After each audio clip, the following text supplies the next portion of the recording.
கேரள மாநிலம் கோட்டயம் அருகே குறுகலான சாலையில் வேகமாக வந்த கார் கட்டுப்பாட்டை இழந்து ஆற்றில் பாய்ந்த நிலையில் விபத்தின் சிசிடிவி காட்சி வெளியாகியுள்ளது. அந்த காட்சிகளை பார்க்கலாம்.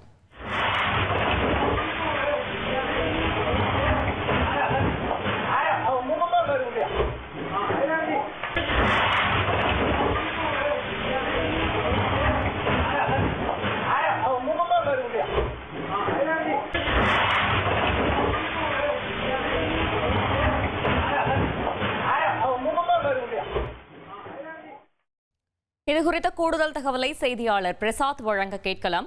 பிரசாத், வணக்கம். இந்த சம்பவம் தொடர்பான முழு தகவலை சொல்லுங்க. வணக்கம். கேரள மாநிலம் பத்தனந்திட்டா மாவட்ட எல்லையோரம் கோட்டயம் மாவட்டத்திற்குட்பட்ட முக்குட்டுத்துறை என்கிற பகுதி அமைந்துள்ளது. இந்த பகுதியில் உள்ள ஆற்றின் மேற்பகுதியில் பாலம் இருக்கின்றது. இந்த பாலத்தில் குறுகலான சாலை என்பதால் வாகனங்கள் மெதுவாக தான் செல்ல முடியும்.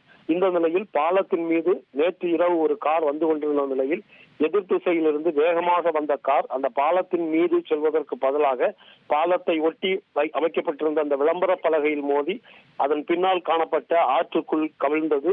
இந்த பாலத்திற்கு அருகே வளைவான சாலை என்பதால் வேகமாக வந்த கார் அந்த வளைவை தாண்டி பாலத்தில் அதே வேகத்தில் செல்ல முற்பட்டதால் இது ஓட்டுநருடைய கட்டுப்பாட்டை இழந்து இந்த விபத்து நிகழ்ந்ததாக கூறப்படுகிறது. காரில் ஓட்டுநர் மட்டுமே காணப்பட்டார்.